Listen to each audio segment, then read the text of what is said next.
Very warm welcome to this show. मैं हूं कामरान शाहिद। जो आप पैनामा केस का फैसला पढ़ते हैं, खासतौर पर जैसे आसिफ खोसा जो है, जो आप उनका इख्तलाफी नोट पढ़ते हैं, तो आपको पाकिस्तान में करप्शन के हवाले से ऊपर हाईएस्ट लेवल तक, अगर हम जस्टिस खोसा की बातों पर यकीन करें, और बड़े लर्नड जज हैं और obviously he has no bias against anyone और फॉर एनीवन, तो जो उनका फैसला पढ़ते हैं तो हम वर्ता हैरत में चले जाते हैं कि पाकिस्तान में हाईएस्ट जो ऑफिस होल्ड करते हैं, पब्लिक ऑफिस, उनके ऊपर मैसिव करप्शन के किस तरह का वर्डिक्ट उन्होंने लिखा है।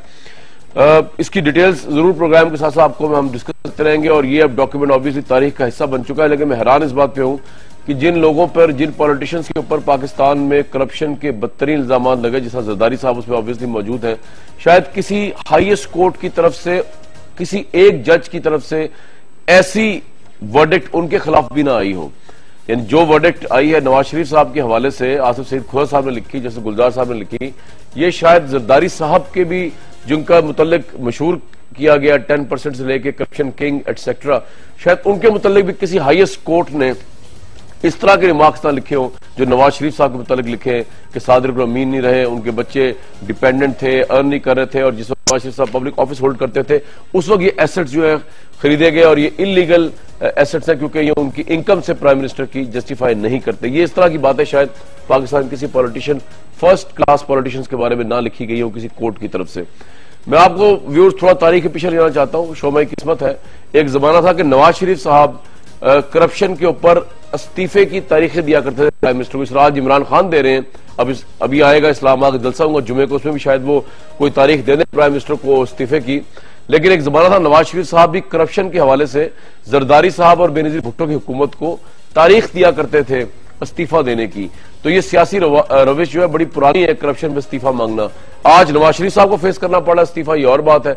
और उसमें जब नवाज शरीफ साहब ने इस्तीफा मांगा था जरदारी साहब और बेनजीर से, तो बेनजीर जरदारी के खिलाफ कोई ऐसा वर्डिक्ट नहीं आया हुआ था पैनामा टाइप। लेकिन आज जब जरदारी और इमरान खान इस्तीफा मांग रहे हैं तो इस तरह का वर्डिक्ट दो इख्तिलाफी नोट के साथ हमारे सामने मौजूद है।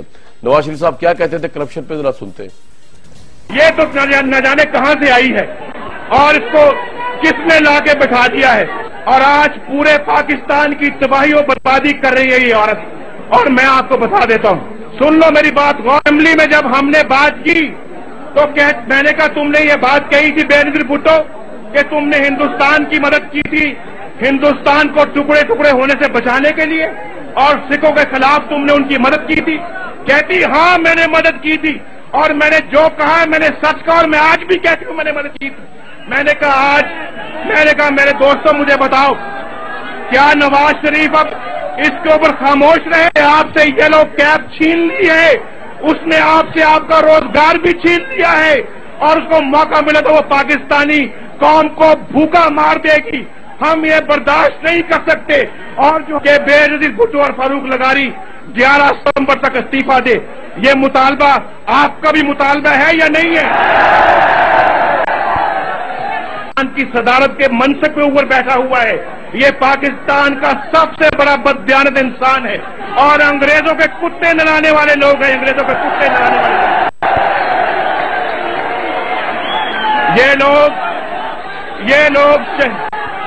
ये लोग शहीद जियाउल हक का मुकाबला करेंगे। ये पाकिस्तान के गद्दार, जिसको वो शहीद कहती है अपने बाप को, उसने पाकिस्तान के 2 टुकड़े किए हुए, मुझे बताओ किसी खाते में नहीं आया था। और जनरल जियाउल हक शहीद सुरखरू होके रहेगा, एजाजुल हक सुरखरू होके रहेगा। इंशाअल्लाह फिक्र मत करो, हम अल्लाह के फजल से आपसे 4 कदम आगे चलेंगे, आप हमारे बस पीछे पीछे चलो तो काम बन जाएगा। पाकिस्तान जियाउल हक, मर्दे मोमन, मर्दे हक, जियाउल हक। जी, तो करप्शन को लेकर नवाज शरीफ साहब एक जमाने में बड़े इस्तीफे मांगते थे। सेनेटर सईद गनी साहब ऐसा मौजूद है, तलाल चौधरी साहब मौजूद है, असद उमर साहब मौजूद हैं। सईद गनी साहब, एक जमाना था आपसे इस्तीफा मांगा जाता था, आज आप मांग रहे हैं, ये उसका वो सियासत उस वक्त भी थी और आज भी सियासत है, या आपके पास जस्टिस खोसा की स्टेटमेंट आ गई है कि प्राइम मिनिस्टर सादिर को अमीन नहीं रहे, तो आप इस बेस पे इस्तीफा का मुतालबा कर रहे हैं सिंध असेंबली में जाके और सेनेट में? देखिए कामरान, आपने बिल्कुल शुरू में दुरुस्त कहा था कि आसिफ अली जरदारी साहब के खिलाफ और शहीद बीबी के खिलाफ तो इन्होंने बहुत सारे रेफरेंसेस बनवाए, केसेस बनाए, और मतलब मैं नहीं समझता कि कोई भी मौका इन्होंने अपने हाथ से जाने दिया हो। लेकिन इस हकीकत के बावजूद भी कि इन्होंने जजेस को टेलीफोन करके उनको सजाएं भी दिलवाई और बाद में एहतसाब रहमान ने माफिया भी मांगी। नवाज शरीफ साहब ने अपनी किताब में खुद लिखा कि वो केसेस हमने किसी के कहने पे गलत तरीके से बनाए थे, उसके बावजूद भी हमें बुरा भला कहते रहे। लेकिन मैं समझता हूँ कि ये सिर्फ पीपल्स पार्टी से इसका कंपेयर ना, बल्कि पाकिस्तान की तारीख में शायद किसी सिटिंग प्राइम मिनिस्टर के लिए एक सनद याफ्ता, मतलब बड़े सख्त अल्फाज हैं कि सनद याफ्ता वो झूठे भी हैं और सनद याफ्ता वो करप्ट भी हैं, और सनद याफ्ता उन्होंने इस बात की उनको सनद मिली है कि उन्होंने नेशनल असेंबली में कौम से खिताब करते हुए और इवन सुप्रीम कोर्ट में भी जो डॉक्यूमेंट्स पेश किए, जो अपना डिफेंस पेश किया, वो गलत बयानी पर मबनी था। तो इतने सख्त रिमार्क्स, और वो भी उन सुप्रीम कोर्ट के 2 जजेस की तरफ से जो आने वाले दिनों में चीफ जस्टिस ऑफ पाकिस्तान के ओहदे पर फाइज होने वाले हैं। ये आमतौर पे जो जजमेंट्स आती हैं कामरान, मैं इत्तफाक करता हूँ कि वो जो मेजॉरिटी जजमेंट होती है वही काबिले अमल होती है, वो इम्प्लीमेंट होती है, वो होता है उसके ऊपर, जो बाकी डिसेंट नोट्स होते हैं उस पर नहीं होते हैं। लेकिन ये केस इंतहाई मुख्तलिफ और मुनफरिद है। सिटिंग प्राइम मिनिस्टर के खिलाफ आने वाले चीफ जस्टिस के अपनी ऑब्जर्वेशन है, उनका डिसेंटिंग नोट्स हैं और बड़े सख्त तरीन रिमार्क्स हैं। तो मैं नहीं समझता कि इसको हम सिर्फ इस बुनियाद पे रद्द करें कि ये डिसेंटिंग नोट्स हैं और इस पे काबिल अमल नहीं है, इस पर दरामद नहीं होगा। आप कह रहे हैं इसका सियासी इखलाकी डैमेज है प्राइम मिनिस्टर पे? जी, बहुत शदीद तरीके से है, और माजी में जिस तरह अदालतें ने रिलीफ देती रही है, अपनी इनकी जान बचती रही है, किसी तरह मैनेज कर जाते थे, इस मर्तबा शायद इनके लिए मुश्किल हो गया था ये। राइट। इससे पहले मैं गवर्नमेंट के पास जाऊं, असद उमर साहब, अब मेजॉरिटी जजमेंट में तो ये हो गया कि नवाज शरीफ साहब नाअहल नहीं है, तो अब जुमे को जो इलेक्शन आपका जलसा होने जा रहा है, तो क्या उसमें कोई मुल्कगीर तहरीक चलाएंगे आप इस्तीफे के हवाले से नवाज शरीफ साहब के, या आप जीआईटी का वेट करेंगे कि फैसले का? देखिए, जीआईटी का वेट नहीं किया जा सकता। जाहिर है जजमेंट है, मेजॉरिटी उसके अंदर लिखा गया है कि जीआईटी बनाई जाए, लेकिन जिस तरीके से लोग सब सवाल पूछ रहे हैं कि क्या कोई पुलिस का कांस्टेबल जो है वो कर सकता है एक सिटिंग आईजी की तहकीकात, जाहिर है कि जवाब ना में है। तो अब सवाल यह है कि वजीर आजम के वहां होते हुए उनके नीचे जो लोग बैठे हुए हैं, वो इदारे जिनके बारे में मैं या कामरान शाहिद या सईद गनी नहीं कह रहे, जिनके बारे में सुप्रीम कोर्ट के जजेस, 5 जजेस, कोई इसमें इख्तिलाफ राय नहीं है, 5 जजेस ये कह रहे हैं कि ये अपना यानी किरदार अदा करने में नाकाम रहे, मफलूज के अल्फाज इस्तेमाल किए गए, शर्मनाक के अल्फाज इस्तेमाल किए गए इनके लिए। अजमत सईद साहब ने तो ये तक कह दिया कि अगर 200 मिलियन 20 करोड़ पाकिस्तानियों में से एक ये नैब का चेयरमैन मिला है, तो इसका मतलब तो आप करप्शन को लीगल डिक्लेयर कर दें। ये सब कहने के बाद अब जरा सा समझने की ये बात हम कोशिश कर रहे हैं कि ये फिर इन इदारों में से जो जूनियर लोग आएंगे वो तहकीकात कैसे करेंगे।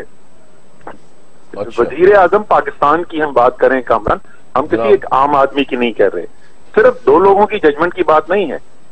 आज से 1 साल पहले पनामा के इंकशाफात हुए, आलमी इंकशाफात थे, आपने नहीं किए, तहरीक-ए-इंसाफ ने नहीं किए, पीपल्स पार्टी ने नहीं किए। ठीक। 1 साल हुकूमत को मिले या नवाज शरीफ साहब और उनकी फैमिली को मिले अपनी सफाई देने के लिए। राइट। वो सफाई देने में नाकाम रहे। 3 तकरीरें की वजीर आजम ने, कोर्ट में चले गए, कोर्ट के 2 मुख्तलिफ बेंच बने, वो उन मुख्तलिफ बेंचों के सामने भी एक जज को भी कन्विंस नहीं कर सके अपनी कहानी की, एक जज भी नहीं। 2 ने तो कहा ना कि हमने जितना सुनना था वो सुन लिया और हमारे ख्याल में ना ये सादिक है ना अमीन है और उनको फारिग करके कर देना चाहिए। यही कहा। बाकी 3 ने ये कहा कि कहानी जो सुनाई गई है ये काबिल यकीन नहीं है, मजीद तफ्तीश की जरूरत है। आप मुझे बताएं कि इसके बाद इस ओहदे पे बैठने का कोई जवाब बनता है मियां साहब के? मेरी तो समझ से बाहर है कि ये सब सुनने के बाद बजाय कि वो अल्लाह ताला से कुछ माफी मांगते और कौम से भी साथ माफी मांगते, वो मिठाइयां खिला रहे हैं एक दूसरे को। मेरी तो समझ से बाहर है रवैया जब से जजमेंट आई है उसके बाद से हो क्या रहा है। राइट। आप मेरे साथ ही रहिएगा असद उमर साहब। तलाल चौधरी साहब, जिस जजमेंट में 2 अहम तरीन जजेस ने प्राइम मिनिस्टर को कहा हो कि वो सादिक और अमीन नहीं रहे, उन्होंने कौम से झूठ बोला, उन्होंने करप्शन की, उनके जो टैक्स के रिटर्न्स हैं उनसे बढ़कर उनके फ्लैट्स की मालियत है, और जितने भी आपकी जस्टिफिकेशन थी पांचों जजेस ने उनको उस डिफेंस को भी रद्द किया, इसलिए जीआईटी बना दी गई। तो call in the words of Asad Umar sahab या सईद गनी साहब भी लगभग यही बात कर रहे हैं, जरदारी साहब भी यही बात कर रहे हैं, इस ओहदे पर बैठने का क्या जवाब है? अल्लाह और कौम से माफी मांगनी चाहिए नवाज शरीफ साहब को। तो व्हाट्स योर टेक? आप चाह रहे हैं कि वो कंटिन्यू करें एज अ पार्टी मेंबर? और दूसरा ये कि अगर आप समझते हैं कि ऐसा नहीं है तो तलाल साहब आपको रिव्यू पिटीशन में नहीं जाना चाहिए, क्योंकि आपके लीडर के खिलाफ, हमारे प्राइम मिनिस्टर के खिलाफ जिस तरह की सख्त लैंग्वेज जजमेंट में आई है, तो और दो जजेस ने खासतौर पे अपना वर्डिक्ट सुनाया इसके अंदर जिसमें उनको झूठा करार दे दिया है, तो क्या आपको उनके खिलाफ रिव्यू पिटीशन में नहीं जाना चाहिए कि ये तो बात गलत है, वो झूठे नहीं है? जनाब कामरान शाह, बहुत शुक्रिया आपका। एक तो प्रोग्राम के शुरू में जो आपने मियां नवाज शरीफ की तकरीर दिखाई और उसमें ज़ियाउल हक साहब वाली सारी चीजें दिखाई, हमने कई दफा अपनी गलतियां जिंदगी में जो हुई हैं, जो हमारी सियासत में, वो तस्लीम भी किया और हम उससे आगे बढ़े हैं। लेकिन यकीनन क्योंकि आपके लिए जरूरी है, हुकूमत को जब तक गाली नहीं देंगे, नवाज शरीफ को गाली नहीं देंगे, तो आपके प्रोग्राम की भी रेटिंग नहीं आती। आपकी मजबूरी है और यकीनन मजबूरी, आपके प्रोग्राम को रेटिंग चाहिए, बेशक किसी को गाली दें, कंटेस्ट, किसी का कोई तुक बनता हो, किसी तकरीर का कई जगाने का नहीं बनता हो, ये हमने करना है। खैर, आपकी मर्जी।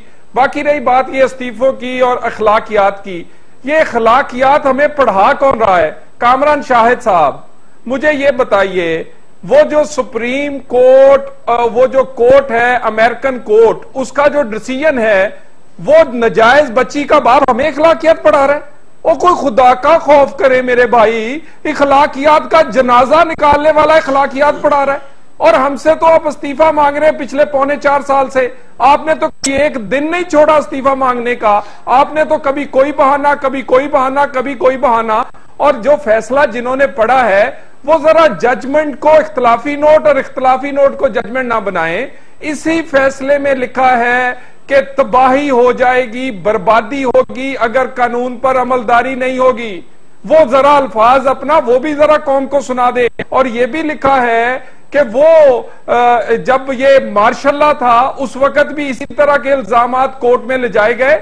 आमर को आमरियत के लिए आइन में तरमीम का हक तो दे दिया, मगर उन्होंने इस रेफरेंस, इन इल्जामात को तस्लीम नहीं किया।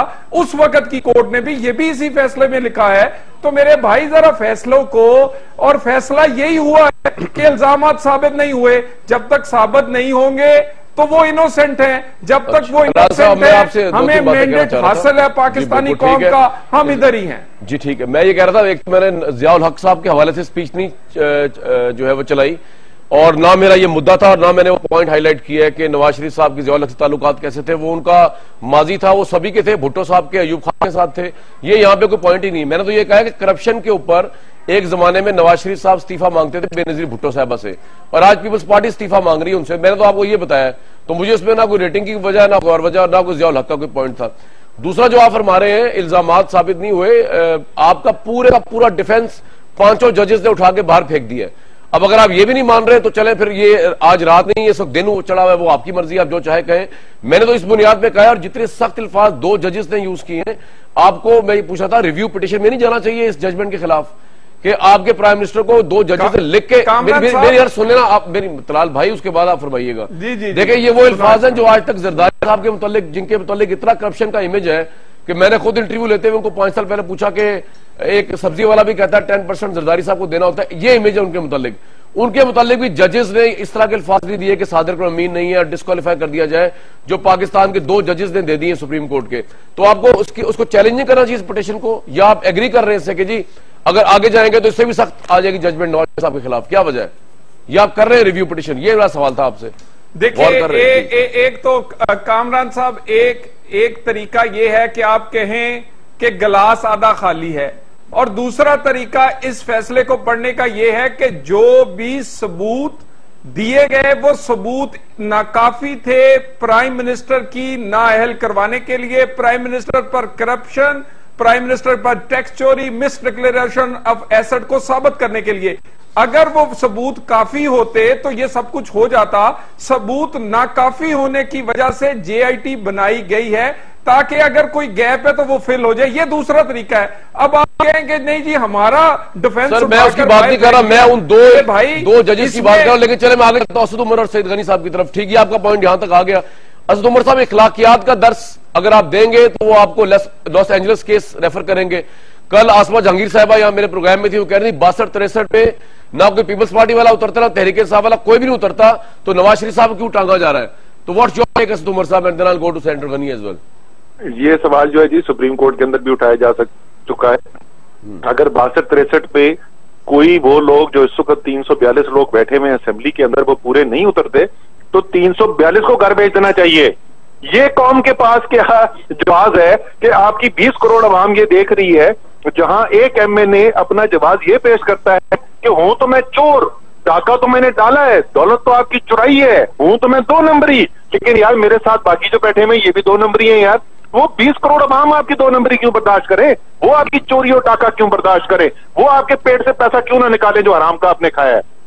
ये किस किस्म का दिफा है भाई? आप हुकूमत हैं भाईजान, 4 साल से हुकूमत के अंदर बैठे हुए। अगर कोई 62 के ऊपर पूरा नहीं उतरता, अगर किसी ने कानून तोड़ा हुआ है, उसको पकड़ना आपकी जिम्मेदारी है। अगर आप किसी को जानते बूझते हुए जिसने कानून तोड़ा हुआ है उसको नहीं पकड़े, तो उसमें भी फिर आप मुलव्वस है। ये तो चले वो मिनिस्टर नहीं है तो उनकी कलेक्टिव रिस्पॉन्सिबिलिटी नहीं बनती, लेकिन जो मिनिस्टर के रैंक पे बैठे हुए उनकी तो सबकी कलेक्टिव जिम्मेदारी है, सिर्फ चौधरी निसार की नहीं है। तो जनाब पाकिस्तान के कौम जो है ना, ये तमाशा बहुत 20 साल 25 साल से देख रहे हैं। एक कहता है दूसरा चोर है, दूसरा कहता है ये वाला चोर है, वो दोनों, और उसके बाद तीसरे दिन बोलते हैं दोनों कि अच्छा जी जमहूरियत की खातिर हम चुप रहेंगे। वो पैसा कौम के, आपके बाप का पैसा नहीं है यार। और किस जमहूरियत के लिए आप खामोश रहेंगे? जो कानून तोड़ता है उस कानून तोड़ने वाले को जेल में जाना चाहिए, उसको उसकी सजा मिलनी चाहिए। ये किस किस्म का आसमा जहांगीर में कोई नया कानून का? बेतहाशा लोग ऐसे भी हैं जिन्होंने कत्ल किए पकड़े नहीं गए, तो इसका मतलब कातिल पकड़ा जाए तो वो भी ना हो। बहुत सारे ऐसे लोग हैं जो फ्रॉड करते हैं और पैसा गबन करते हैं, नहीं पकड़े जाते, तो क्या किसी भी गबन करने वाले को सजा न दी? ये कौन सी मंतक है? कौन से कानून में आसमा जहांगीर ने ये मंतक पड़ी है? मुझे एक कोई ऐसी मिसाल देने दुनिया के अंदर जहां ये दफा पेश किया जा सके। ये भी रिस्पॉन्ड करते हैं जो उन्होंने इमरान खान साहब के एक जाती केस का हवाला दिया इखलाकियात के हवाले से। सर ये इसके ऊपर मैं इसलिए जवाब नहीं देता हूं कि कौम देख रही है कि इनकी जो सूरत हाल है ना कि वो कैसी होगी। मैं किसी इंफरादी शख्स के बारे में नहीं कह रहा, मजमूई तौर पर इखलाक से गिरी हुई बातों पे आ रहे हैं। इसका मतलब ये कांप रहे हैं। ये तो फैसला आने के बाद से जो जिल्लत हुई है, जो बिल्कुल आप सही कह रहे हैं, जो कहा गया वजीर आजम के बारे में, वो आज तक किसी पाकिस्तान में नहीं कहा गया किसी कोर्ट ने। उसके बाद से तो ये बिल्कुल ही इखलाक से गिर गए। तो हम इनके लेवल पे आके गटर की ज़हनियत से और वो जुबान पे नहीं आएंगे। ये जो मर्जी बोलना चाहते हैं बोलते। सईद गनी साहब के पास जाऊंगा, फिर आऊंगा मैं थोड़ा सा। कामरान साहब 1 मिनट। जी भाई कामरान साहब 1 मिनट। कामरान साहब मुझे बताएं कि जो कोर्ट का डिसीजन है अमेरिकन कोर्ट का, वो ठीक है कि गलत है? सिर्फ इतना बता दें। अगर वो गलत है तो ये भी बता दें, अगर वो ठीक है तो उसको चैलेंज क्यों नहीं किया उन्होंने? और अब 62-63 में से इखलाकियात निकाल दे ना, फिर निकाल दे। इखलाक का जनाजा पढ़ाने वाले आज इखलाक के इमाम बने हुए हैं। और आप देखिए कमाल बात है, इतना अहम आदमी जिसको चाहिए कि वो इसका जवाब ना दे, असद उमर जैसा आदमी जो कि बहुत बड़ा प्रोफेशनल है, वो इस तरह की बद अखलाकी को डिफेंड कर रहा है। और खुदा का खौफ करें, सुप्रीम कोर्ट जो डिसीजन है वो आया है कि नहीं आया? जी जवाब दे दें। सुन लें जवाब। जी हुकूमत में मैं बैठा हूं कि आप बैठे हैं? अगर किसी ने कानून तोड़ा है तो आईनी जिम्मेदारी मेरी, आपकी जिम्मेदारी है भाईजान। और अगर हुकूमत का आईन से कोई ताल्लुक नहीं है तो ये सिर्फ आपकी जो मजबूरी है। मैं समझता हूं आप लोगों पे प्रेशर पड़ रहा है। वजीर आजम कह रहा है कि मुझे सारे कौम के सामने तुमने दलील करवा दिया, तुम मेरा दिफा नहीं कर सकते हो। लेकिन कौम ये दिफा नहीं सुनेगी। आप दूसरों के ऊपर कीचड़ उछाल के अपनी चोरी और डाके को नहीं छुपा सकते। अपने डाके का जवाब दें और सबूत दें कि हम बेगुनाह हैं, जो आप जिसमें कामयाब नहीं हो सके। 5 जजों ने कहा हम कहानी आपकी नहीं मानते। राइट सेनेटर गनी साहब, यार नंबर 1 हमने देखे, मैं माजरत कर लेता हूं सेनेटर साहब से, मैं माजरत कर लेता हूं जरा।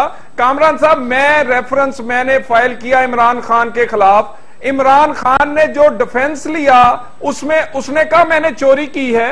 मैंने मनी लॉन्ड्रिंग की है, मैंने काला धन सफेद किया क्योंकि मैंने एमएनए से बनने से पहले किया था, इसलिए रेफरेंस जो है वो एडमिसिबल नहीं है, वो सुना नहीं जा सकता। यानी चोरी भी की टैक्स, व्हाइट मनी भी की, काला धन भी सब आपका पॉइंट आ गया। मैंने जरा मिस डिक्लेरेशन ऑफ एसेट आपका ये पॉइंट आ गया। ये मेरे को इनका पॉइंट नहीं आ गया, इनका झूठ आ गया, बट चलिए इनको झूठ बोलने का नस्लों का और कामरान साहब हमसे हिसाब मानते हैं तीन नस्लों का कि दादे का भी हिसाब दो, 3 नस्लों का हिसाब आपने खुद ही दिया ना, का भी हिसाब दो सर, वो आपने खुद ही दिया अपने डिफेंस में, लेकिन वो भी डिफेंस तो बिल्कुल ना, हम तो दे रहे हैं ना। अच्छा गनी साहब सच्चे हैं यार, तो ये भी दे दे ना, ये भी अपनी औलाद का हिसाब दे दे, अपने बाप का हिसाब दे दे। चौधरी साहब आप लेके गए थे सवाल इमरान खान के बारे में, मैं रेफरेंस मैंने फाइल किया असद उमर साहब, जी वही तो कह रहा हूं, करें इमरान खान का, वही मैं बोल रहा हूँ ना, सुन लो ना जवाब, मैंने सुन लिया आपकी बात। आप रेफरेंस लेके गए थे, आपको सुप्रीम कोर्ट ने डाली नहीं घास, हम रेफरेंस लेके गए वजीर आजम के पास, 2 जजों ने कहा चोर, इसका मतलब सुप्रीम कोर्ट के 2 स्टैंडर्ड्स हैं, आपका कहने का मतलब इसको घर भेजो, इसमें हमारा क्या कसूर है यार? इसका मतलब है सुप्रीम कोर्ट के 2 स्टैंडर्ड्स हैं, आप ये कह रहे हैं चाकू और इमरान खान के खिलाफ क्यों नाराज होते हो? नहीं सुना जा सकता। अच्छा जी, असद उमर साहब हमसे क्यों नाराज होते हैं? दोनों को मैं गनी साहब को बताना चाहता हूँ सुप्रीम कोर्ट का। अच्छा गनी साहब एक बात बताइए कि ये जो एक्सक्यूज हुकूमत दे रही है इस वक्त इस प्रोग्राम में बैठ के कि इमरान खान साहब के मुकदमे के हवाले से वो डिफेंस ले रहे हैं, यानी जो इमरान खान का केस है उनके खिलाफ अगर आया अखलाकियात का, एक वो डिफेंस है इनका, दूसरा ये कि इस मुल्क में जो है वो खाली नवाज शरीफ साहब झूठे या चोर नहीं हो सकते, बाकी भी हो सकते हैं। गनी साहब ये बताइए, अगर आप पीपल्स पार्टी के ना भी हो, अपनी कॉमन सेंस में बताइए, ये कोई डिफेंस बनता है किसी भी लिहाज से? मैं न्यूट्रल जवाब चाहिए मुझे, एक दानिशवराना जवाब जी। मैं आपको न्यूट्रली दूंगा, अभी तक बात तो मैंने उसी तरह की है। देखें कामरान, सीधी बात यह है, मैंने ये नहीं कहा, या शायद असद उमर ने भी नहीं कहा कि वजीर आजम नाअहल हो गए हैं इसलिए कि 2 जजेस ने कह दिया, हमने नहीं कहा, वो नाअहल नहीं हुए हैं। कानूनी लिहाज से इस्तीफा क्यों हम मांग रहे हैं? पहली बात यह है ना, इस्तीफा हम क्यों मांग रहे हैं? पहली बात यह है कि एक तो वजीर आजम के स्टेक्स इतने हाई हैं, इस JIT की जो रिपोर्ट आएगी उसके नताइज पर, जो भी रिपोर्ट आएगी उस पर, ये बड़ा मुश्किल है कि अगर आप सुप्रीम कोर्ट को सेटिस्फाई नहीं कर सके अपने डिफेंस में तो JIT को आप कैसे करेंगे? लेकिन चलें, अगर ये आ गई रिपोर्ट वही जो 2 जजेस ने कहा है तो वजीर आजम साहब का पॉलिटिकल कैरियर खत्म हो जाएगा, वजीर आजम साहब के खिलाफ केसेस बन जाएंगे और हो सकता है वजीर आजम साहब को जेल जाना पड़ जाए। जहां इतने हाई स्टेक्स हों वहां ये मुमकिन नहीं है कि ये असरअंदाज होने की कोशिश ना करें। ये 100% करेंगे, मुझे तो 1% भी डाउट नहीं है इस पे, ये करेंगे। अब अगर आप गैर जानिबदाराना तहकीकात चाहते हैं ना JIT की, पहले तो ये कि हम JIT के वैसे ही खिलाफ हैं, अगर आप चाहते भी हैं तो वजीर आजम साहब को अपने ओहदे से हटना चाहिए उस वक्त तक के लिए जब तक JIT अपनी कार्रवाई मुकम्मल नहीं कर लेती। दूसरी बात कि दुनिया भर में इस वक्त जो वजीर आजम साहब के मुतालिक लिखा जा रहा है सुप्रीम कोर्ट के इस फैसले के हवाले से, उसमें सिर्फ नवाज शरीफ साहब की बदनामी नहीं हो रही है, पाकिस्तान की बदनामी हो रही है, पाकिस्तान का नाम खराब हो रहा है। अगर पाकिस्तान से बाहर वजीर आजम कहीं जाएंगे तो मैं नहीं समझता कि वो कॉन्फिडेंस के साथ पाकिस्तान को जो है वो वहां उसकी नुमाइंदगी कर सकेंगे, या कोई पाकिस्तान डेलीगेशन आ जाए बाहर से तो उसके साथ भी नहीं कर सकेंगे, इसलिए कि इतना बड़ा स्टिग्मा उनके ऊपर लग गया है कि मैं समझता हूं कि अपनी इज्जत के लिए ना सही, पाकिस्तान की इज्जत बचाने के लिए, पाकिस्तान का वकार बचाने के लिए फिलहाल उनको स्टेप डाउन कर लेना चाहिए। और अगर JIT उनको क्लियर कर देती है, सुप्रीम कोर्ट फाइनली ये कह देती है कि वजीर आजम साहब के ऊपर इल्जाम साबित नहीं हो सके, वो दोबारा वजीर आजम बन जाए। असेंबली में अक्सरियत इनकी है, लोग इनके हैं, जो बीच में वजीर आजम बनेगा वो इनका होगा, पीपल्स पार्टी या PTI का तो नहीं होगा ना। तो ये उसूली बात है, इस पे मैं समझता हूं कि इनको देखना चाहिए। इससे वजीर आजम साहब की अपनी जो इज्जत जितनी मजरू हो गई है सुप्रीम कोर्ट में, वो शायद थोड़ी बहुत बहाल हो जाए। राइट तलाल साहब, थोड़ा तल्ख सवाल है, लेकिन ये सवाल ऑब्वियसली ऑपोजिशन की बातों से निकलता है कि इखलाकी लिहाज से इज्जत मजरू हुई है प्राइम मिनिस्टर की, और उसमें वो कॉन्फिडेंस लूज कर गए इंटरनेशनली नेशनली भी। आप खुद नहीं समझते बड़ा एम्बैरेसिंग होगा किसी भी प्राइम मिनिस्टर के लिए एक क्रिमिनल इन्वेस्टिगेशन को फेस करना, और वो ये कहे कि मैं प्राइम मिनिस्टर भी रहूं? वो कह रहे हैं इखलाकी लिहाज, ऑपोजिशन कह रही है आप खो चुके हैं एक क्रिमिनल इन्वेस्टिगेशन जो क्रिमिनल्स की होती है मनी लॉन्ड्रिंग और करप्शन के हवाले से, उस सतह पे एक ऑफिसर्स जो है वो आके प्राइम मिनिस्टर को इन्वेस्टिगेट करेंगे। वो ठीक है, वो आप कह रहे हैं वो सुरखरू हो जाएंगे, लेकिन क्या ये सारी एक्सरसाइज भी ऑपोजिशन के नजदीक बहुत ज्यादा बेइज्जती का सामान नहीं है हुकूमत के लिए, प्राइम मिनिस्टर के लिए? और क्या उनको रिजाइन नहीं कर देना चाहिए 60 दिनों के लिए?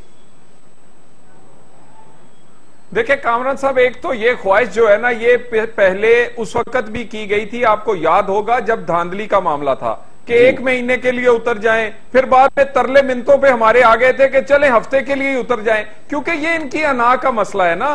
प्राइम मिनिस्टर को हटाना ना इखलाकी मसला है, ना आईनी मसला है, ना अवामी मसला है। अवामी तो अभी चवाल में इलेक्शन हुआ है, सारी जमातों ने मिलकर लड़ा है, नवाज शरीफ पर इत्मीनाद की मोहर लगाई है लोगों ने। उसके बाद इखलाकी बात जो है, क्या आईनी जीत और इखलाकी हार हो सकती है? आइन और इखलाकियात क्यों अलग-अलग है? और उसके बाद ये सारी अपोजिशन जमाते हैं। एक कामरान साहब, पाकिस्तान में सियासत इस वक्त है, कभी होती थी भुट्टो और एंटी भुट्टो की, अब है नवाज शरीफ और एंटी नवाज शरीफ की। एंटी नवाज शरीफ, अब जमाते पीपल्स पार्टी पीटीआई एक दूसरे से उबर नवाज शरीफ की मुखालफत इसलिए कर रही हैं कि जितनी कोई मुखालफत करेगा उतनी बड़ी शायद अपोजिशन या पॉपुलर जमात बने और एंटी नवाज शरीफ वोट को वो ले सके।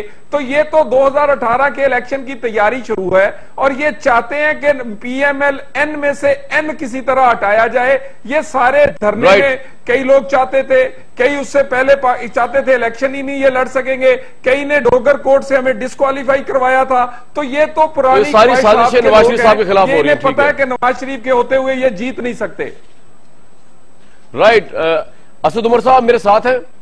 जी जी सर, मुझे बड़ा इसी पे मैंने आपका रिस्पांस लेना कि अगर नवाज शरीफ आपके जहनों पर सवार हो चुका है, आपके एहसाब पर तारी हो चुका है, आपके अना का मसला है ये, मैं लेकिन ब्रेक के बाद काइंडली मैं आपसे इस सवाल का जवाब लूंगा और गनी साहब से भी सवाल। लेकिन प्रॉब्लम यह है कि ये तो जवाब देंगे तो देंगे, लेकिन आसिफ सईद खोसा साहब या जस्टिस गुलजार के एहसाब पर या तो नवाज शरीफ साहब सवार नहीं है और ना उनकी अना का मसला है। उनको अगर आप वर्डिक्ट पढ़ें तो प्राइम मिनिस्टर पाकिस्तान या किसी प्राइम मिनिस्टर के लिए, ख्वाह मैं हूं या तलाल चौधरी साहब हों या गनी साहब, असद उमर साहब हों, इतना डैमेजिंग है। ये मेरे सामने फैसला है, इसमें उन्होंने करप्शन की जो है वो नेशनल अकाउंटेबिलिटी ब्यूरो जो ऑर्डिनेंस जो है उसकी उन्होंने रेफरेंस दिया है कि होल्डर ऑफ पब्लिक ऑफिस जो है वो क्या नहीं कर सकता और क्या कर सकता है, और उनके बच्चों तक को इसमें कहा गया कि जो डिपेंडेंट वो डिपेंडेंट थे और जो करप्शन हुई है, जो एसेट्स बनाए अपने पैसों से ज्यादा, वो सारे के सारे नवाज शरीफ साहब की जिम्मेदारी है। और कहा गया है इलेक्शन कमीशन को कि इनको डी नोटिफाई किया जाए एज एमएनए। तो ये फैसला जो है इसका ताल्लुक तो किसी पीटीआई या उससे नहीं है, पीपल्स पार्टी से। इसका जवाब तो बहरहाल पीएमएलएन को अगर इलेक्शन तक देते रहना ही पड़ेगा। लेकिन बाकी अगर इतना ही नवाज शरीफ साहब की अना का मसला मैं पूछ लेता हूं पीटीआई और पीपल्स पार्टी से ब्रेक के बाद।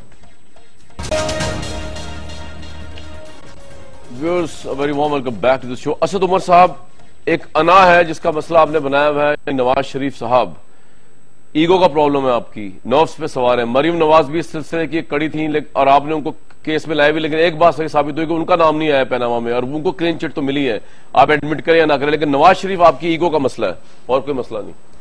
सर, ये आप तरीके इंसाफ को देखें कि कितनी ताकतवर पार्टी है कि दुनिया की जो सबसे बड़ी तहकीकाती सहाफत के इदारे हैं और उनकी जो तंजीम है, हमने उनके जरिए पैनामा के इंकशाफात कराए जिसमें लाखों सफात की दस्तावेजात छपी, जिसमें दर्जन से ज्यादा मुल्कों के लीडरों के नाम आए और उसमें नवाज शरीफ का भी नाम आया। ओ भाई, पैनामा के इंकशाफात तहरीके इंसाफ ने नहीं किए थे, वो कामरान शाहिद ने नहीं किए थे, वो सईद गनी ने नहीं किए थे। वो जिस लॉ फर्म जिसके जरिए इन्होंने ये नाजायज जायदादें बनाई थी, अरबों रुपए की जायदादें जो छुपाने के लिए जिस लॉ फर्म के जरिए बनाई थी, उनके कंप्यूटर से तहकीकाती जर्नलिस्ट ने निकाले थे। ये इसकी आना से नहीं। लेकिन सर, इनका मसला ये है कि इनको तो आजकल ये नहीं समझ में आ रही कि कौन से वाले झूठ को डिफेंड किया गया। इससे बुखलाए हुए ज्यादा नजर आते हैं। वो एक ये भी बोलते थे, उसमें तो कोई सुप्रीम कोर्ट जाने की जरूरत नहीं है ना उस झूठ को पकड़ने के लिए। 6 महीने में लोड शेडिंग ना खत्म कर दी तो मेरा नाम नहीं, फिर 1 साल, फिर 2 साल, 5वीं गर्मियां आ गई नवाज शरीफ हुकूमत की, 4 साल गुजर के 12-12 घंटे लोड शेडिंग हो रही है। ये भी तरीके इंसाफ ने कोई तकरीर करवाई थी, शायद वो भी हमारी साजिश थी कि हमने शहबाज शरीफ साहब से तकरीर करवाई।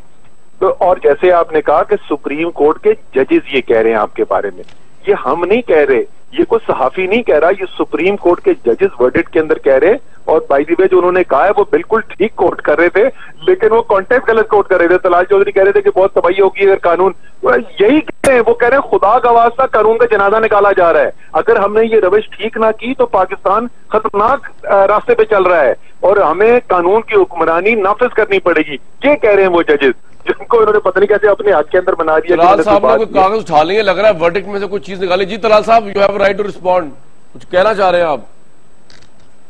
देखिए, एक तो मेरा ख्याल ये है कि इन्होंने तो अपनी पिटीशन भी नहीं पढ़ी थी, क्योंकि इन्हें तो उस वक्त पता चला जब जज साहब ने पूछा कि ये एक किताब रद्दी की आपने इसमें छापी, तो इन्होंने कहा हमने किताब नहीं है शामिल की। बाद में इनके वकील ने कहा ये वही किताब है जो आपने कल फोटोकॉपी करवा के दी थी। फैसला इन्होंने कहां पढ़ा होगा, और पढ़ लिख कर आकर बात करनी बड़ा मुश्किल काम है। ये लिखा हुआ है, उन्होंने कहा डोम्ड एंड डिजास्टर, कि अगर कानून पर अमलदारी ना हो। उसके बाद ये फैसले में लिखा है कि 60 साल में पाकिस्तान की तारीख, 1 साल में नहीं, 2 साल में नहीं, 1957 से लेकर 2017 तक कभी डिस्क्वालिफिकेशन जो है वो इस तरह सुप्रीम कोर्ट से किसी की नहीं हुई जब तक के इल्जामात प्रूव ना हो जाएं। ये भी इसी फैसले का हिस्सा है। ये भी इसी फैसले का हिस्सा है कि उन्होंने कहा कि भी यहां पर प्रॉब्लम यह है कि हम किसी पॉपुलर डिसीजन के लिए नहीं बैठे हुए, हमने कानून के मुताबिक करना है। भाई 3 जजेस की जजमेंट है, वो फैसला है मेरे भाई, और फैसला जो है वो नवाज शरीफ के हक में है। उसने नवाज शरीफ को अमीन और सादिक ही रहने दिया है। वो अभी तक अपने ओहदे पर इसलिए फाइज हैं कि उनकी अमानत और सदाकत में कोई उस पर सवाल नहीं उठा या उस पर कोई फैसला नहीं आया। फैसले आए थे, एक स्विस कोर्ट में आया था और एक फैसला आया था इसी तरह कैलिफोर्निया की कोर्ट में। ठीक है, हम उसको पाकिस्तान में नहीं लेके आ सके, एक कैलिफोर्निया में, दूसरी स्विस कोर्ट में मैं फैसले लेकर आया हूं। वो भी कामरान शाह साहब पढ़ते क्यों नहीं है? कैलिफोर्निया की वो जो आप कैलिफोर्निया की बात कर रहे हैं, फैसला क्या है जरा पढ़ दें। आप जो कैलिफोर्निया वाली बात कर रहे हैं, स्विस कोर्ट भी पढ़े और मेरी बात तो सुने, कैलिफोर्निया वो आप ठीक कह रहे हैं, मैंने नहीं पढ़ा, लेकिन अगर वो भी हो जो आप कह रहे हैं तो ये टोटली एक जाती मामला है किसी का। और ये जो मामला है ना झूठ, ये है कौम से बोलने वाला झूठ। अगर ये बोला गया और करप्शन अगर की गई, जाऊं मैं, यानी जाती मामले, इनके मामले जाती हैं। नहीं, इनके मामले जाती नहीं है। आप अब पीटीआई फंडिंग केस है ना, पार्टी का आप करप्शन साबित करें, मैं करूंगा प्रोग्राम इनके ऊपर, इनके खिलाफ क्यों नहीं करूंगा? ये रिश्तेदार थोड़ी है मेरा तो कोई दूर से पूछे, ये जवाब क्यों नहीं दे रहे? पूछे ना, जवाब आप जवाब दे फिर सईद गनी साहब से। क्यों हर रोज? जी आप जवाब सुन लेना। पहली बात तो जो इन्होंने तलाल चौधरी ने कहा, एक बात से तो मैं इत्तेफाक करता हूं, मेरे ख्याल में जितने लोग भी पाकिस्तान की प्रोग्राम देख रहे हैं, वैसे भी अमूमी तौर पे अगर आप किसी से भी पूछेंगे कि यार तलाल चौधरी पढ़ा लिखा है या असद उमर पढ़ा लिखा है, तो जाहिर है सब ने यही कहना है कि तलाल चौधरी पढ़ा लिखा है। तो इस बात से तो मेरी इत्तेफाक है, मैं जितना पढ़ा लिखा नहीं हूं और सारी कौम इनसे इत्तेफाक करती है इस बात पे। अच्छा। चले, एक बात पे तो हमारा इत्तेफाक राय होगी। नहीं, एक इसमें लाइन और ऐड कर, वो कहेंगे तलाल चौधरी भी पढ़ा लिखा है लेकिन असद उमर है पढ़ा लिखा लेकिन अनपढ़ों में फंस गया जाके। नहीं, वो तो आपको पढ़ा लिखा लगा। अब ये बुरी बात है तलाल, यकीन ये बुरी बात है, अब ये बुरी बात है तकरीरें। तलाल भाई अब खैर तलाल अब बात करें तो अब ये बुरी बात है कि मैं ये नहीं कहना चाहता कि मैं जिनके साथ टीवी प्रोग्राम कर रहा हूँ, मैं ये नहीं कहना चाहता कि मैं जिनके साथ टीवी प्रोग्राम करने में फंस गया वो अनपढ़ है। मैं ऐसी बातें नहीं करता, क्यों मुझे खामखा में यार ऐसी बात करने पे कह रहे हो? अच्छा, वो तो कल आप ये भी कह देंगे जिन्होंने आपको वोट दिया वो बहुत अनपढ़ थे, या जिन्होंने नहीं दिया वो बहुत अनपढ़ है। पीटीआई को डिबेट और वो 70% है जो आपको वोट नहीं देते। तलाल मैं तो कह रहा हूँ तू पढ़ा लिखा है यार, तू किस बात? मेरा ख्याल है नहीं, वो मुझे प्रूव करने की जरूरत नहीं। और आपसे सर्टिफिकेट तो नहीं ना मैंने लेना। तलाल भाई आगे जाने दें, this is not a literacy debate यार, बताता है कि कितना पढ़ा लिखा है। This is not a literacy debate जी। हाँ तो बस ठीक है ना, फैसले की बात करें। जी मैं फैसले की बात करूं तो आपने बात की थी पढ़ा लिखा कौन है कौन नहीं है, कौन पढ़ के आता है कौन पढ़ के नहीं आता। मैं आपकी बात का जवाब दे रहा था। मैं वो बात करूंगा जो मेरी मर्जी है, आपकी मर्जी की नहीं करूंगा। अब मैं आ जाता हूँ आपके फैसले के ऊपर। ये जो सवाल पूछ रहे हैं बार बार कामरान शाहिद साहब, सईद गनी साहब इसको बात को मुझसे बहुत बेहतर जानते हैं, आप भी साथी हैं, आप भी जानते हैं। आपको पता है कि ये गटर की ज़हनियत की सियासत जो है ये मुस्लिम लीग नून ने आज नहीं सीखी, ये इनकी इब्तदा इससे हुई थी। ये तो औरत को नहीं छोड़ते जो इन्होंने नुसरत भुट्टो के साथ किया, जो इन्होंने बेनजीर भुट्टो के साथ किया। ये तो वो लोग हैं गलीज ज़हनियत वाले कि जिन्होंने हेलीकॉप्टरों से तस्वीरें भिजवाई। अगर इनमें कोई शर्म हया हो तो कम से कम ये इशू को छेड़े ना, खुदा का खौफ करें। ऐसा ना हो लोग आपकी माँ बहनों के ऊपर बात करना शुरू करते हैं। असद उमर तो इंशाल्लाह कभी नहीं करेगा, असद उमर इंशाल्लाह ताला कभी नहीं करेगा। लेकिन डरो उस वक्त से कि लोग आपके घर पे पहुंच के आपकी माँ बहनों की बातें करना शुरू कर दें। फैसला जहां तक है, फैसले के अंदर ये कहीं नहीं लिखा सादिक और अमीन, बल्कि 2 बेंच बने सुप्रीम कोर्ट के, पूरी हियरिंग की गई, आपके तमाम करोड़ों रुपए के वकीलों ने बारहा अपनी सफाई पेश करने की कोशिश की, आखिर में एक जज भी ऐसा नहीं था जिन्होंने आपकी सफाई कबूल की, एक भी नहीं। उन्होंने कहा बहुत सीरियस सवाल है, संजीदा सवाल है, ये जो इनके खिलाफ सबूत दिए गए उनमें वजन है, इनमें मजीद तहकीकात की जरूरत है भाईजान, एक जज ने नहीं कहा। आपको आ गया सईद गनी साहब, व्हाट इज योर टेक? आपकी पार्टी अब करेगी क्या? तलाल साहब एक मिनट, साहब ये पढ़े लिखे आदमी हैं, मुझे ये बता दें कि वो गलाजत जो कि अमेरिका में किसने की थी, मैं उस गलाजत का नाम नहीं लूंगा, मैं नहीं लूंगा ना। अब वो गलाजत किसने की थी ये बताने, सिर्फ उसके बाद मैं आइंदा नाम नहीं लूंगा। भाई वो अमेरिका का फैसला बताएं वो गजालत किसने की। सईद गनी साहब लेवल पे गिर चुका है।